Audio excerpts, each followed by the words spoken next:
तो भैया बात करेंगे इस वीडियो में पेसिमोल डीएस सस्पेंशन के बारे में, सिरप के बारे में, और इसके बारे में जानेंगे कि भाई ये कितने बड़े बच्चे में चलती है, इसकी कितनी डोज होती है, बच्चे का बॉडी वेट के हिसाब से बच्चे को कितनी डोज दें यानी उम्र के हिसाब से, और कहाँ पर ये काम आएगी, किस तरह से काम करती है, क्या बच्चे को देने से साइड इफेक्ट हो सकते हैं, बच्चे को एक दिन में कितनी बार दे सकते हैं, तो सब कुछ जानेंगे, वीडियो पूरा देखिएगा। तो दोस्तों पेसिमोल एक ब्रांड आता है इप्का कंपनी का, ये ड्रोम में भी आती है यानी 100 mg में आती है, 120 mg सीरम में भी आती है, और पेसिमोल डीएस यानी 250 mg सीरम में भी आती है। इसके अंदर आता है दोस्तों पैरासीटामोल 250 mg में, इसलिए इसको डीएस कहते हैं। तो करीब करीब आपको 40-45 रुपए के आसपास एक पीस 60 ml का आता है, दवाई की दुकान पर आपको आसानी से मिल जाएगा। बच्चे को चम्मच के द्वारा या ड्रॉपर के द्वारा बच्चे को देना पड़ता है।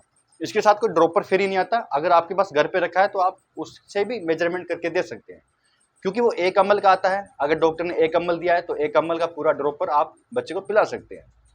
और या फिर जो टी स्पून होती है, जो घर में नॉर्मल चम्मच होती है, वो 5 ml की होती है, उससे भी दे सकते हैं। इसके ऊपर एक प्लास्टिक का ढक होता है, उसके ऊपर 2.5 ml, 5 ml, 7.5 और 10 ml लिखा हुआ होता है, तो उसको मेजरमेंट करके भी आप दे सकते हैं।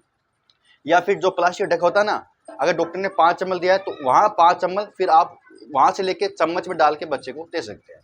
तो किसी भी तरह से दे सकते हैं, लेकिन पता होना चाहिए बच्चे को 2.5 ml दे, 5 ml दे, 7.5 ml दे।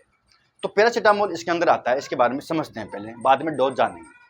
तो भैया देखिए, पैरासीटामोल एक एंटीपायरेटिक होता है, एनाल्जेसिक होता है, यानी दर्द और बुखार की प्रॉब्लम में चलता है।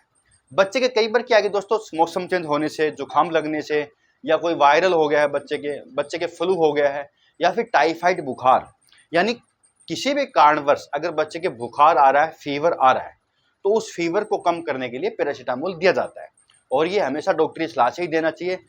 हाँ, कई बार ये होता है दोस्तों, कई बार कि बच्चे को रात बिरात दवाई देना पड़ सकता है, अचानक बुखार आ जाए और डॉक्टर आसपास ना हो, तो आप दवाई की दुकान से भी इसका यूज कर सकते हैं, लेकिन वो फिर फॉर्मूला पता होना चाहिए, भाई डोज कितनी दे, वो जो कि वीडियो में आगे जाने।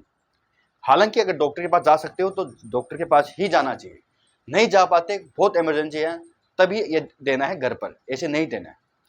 दूसरा दोस्तों, कोई बच्चे के लग जाए, बच्चा गिर गया हो, कोई चोट लग गई हो, चोट के कारण बच्चे के सूजन आ रहा है, स्वेलिंग आ रहा है, या दर्द हो रहा है, तो वहाँ पर सूजन, स्वेलिंग, दर्द को कम करके भी ये काम करता है पैरासीटामोल। पैरासीटामोल दोस्तों एक ऐसी दवा है जो काफ़ी ज़्यादा सेफ होती है दर्द और बुखार में। पैरासीटामोल ना कॉम्बिनेशन में भी आता है, जैसे कि एसिलोफेनिक के साथ आता है या मेफानिक एसिड के साथ आता है, वो भी बेस्ट कॉम्बिनेशन है, लेकिन वो कम ही देना चाहिए, क्योंकि बच्चे कई बार क्या कि वायरल और फ्लू होता है तो वहाँ पर कॉम्बिनेशन नहीं देना चाहिए, लीवर पे नुकसान करता है।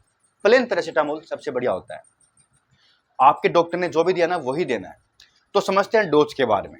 तो भैया देखिए, इसका एक फॉर्मूला होता है, 10 से 15 mg पर किलोग्राम, यानी बॉडी वेट है उसको 10 से 15 mg पैरासीटामोल से आप मल्टीप्लाई कर लीजिएगा। मान लीजिए बच्चा अगर 10 किलो का है तो पैरासीटामोल आपने 10 mg लिया है, और बच्चा 10 किलो का तो 10 × 10 इंटू इजिकल टू 100 आते हैं, तो 100 पैरासीटामोल आपको देना बच्चे को। 100 पैरासीटामोल यानी करीब करीब आपको 1.3 ml के आसपास बनेगी, क्योंकि इसके अंदर 5 ml में 250 ml पैरासीटामोल बनता है, और अगर बच्चा 20 किलो का है तो आप 5 ml बच्चे को दे सकते हैं। तो इस तरीके से देना पड़ता है। या दोस्तों एक एवरेज भी होता है, अगर बच्चा 1-1.5 साल का है वहाँ पर 2.5 ml, बच्चा 2-3 साल से बड़ा है वहाँ पर 5 ml, बच्चा 4-5 साल से बड़ा है वहाँ पर 7.5 ml, और बच्चा ज़्यादा ही बड़ा है तो 10 ml। इस तरीके से भी दिया जा सकता है, लेकिन ऐसे नहीं देना चाहिए, एग्जैक्ट डोज देनी चाहिए। ज़्यादा दे दोगे तो काम नहीं करेगी, कम दे दोगे तो भी काम नहीं करेगी, ज़्यादा दे दोगे तो नुकसान ही करेगी। तो डॉक्टर हमेशा बच्चे का बॉडी वेट लेके ही देता है, वो इसलिए देता है। तो 10 से 15 mg आप पैरासीटामोल से बॉडी वेट से मल्टीप्लाई करके निकाल सकते हैं, और ये जो प्रोसेस है ना, आप दिन में 3 से 4 बार दे सकते हैं। अगर बच्चे के बार बार में बुखार आ रहा है तो 4-5 घंटे बाद ये जब दवाई बॉडी से निकल जाएगी तो वापस बुखार आ सकता है, तो वापस दे सकते हैं। बात करते हैं साइड इफेक्ट, तो ऐसे तो कोई साइड इफेक्ट नहीं करती है। देने के बाद कई बार कुछ बच्चों में देखा गया है कि वॉमिटिंग होती है, गैस बनती है, इनडाइजेशन प्रॉब्लम हो सकती है, थोड़ा फ्लूटनेस आ सकता है, ऐसे कोई साइड इफेक्ट नहीं है, काफ़ी अच्छी है। तो दोस्तों संपूर्ण ये होता पेसिमोल डीएस सिरप के बारे में। यहाँ तक वीडियो के लिए बहुत बहुत धन्यवाद।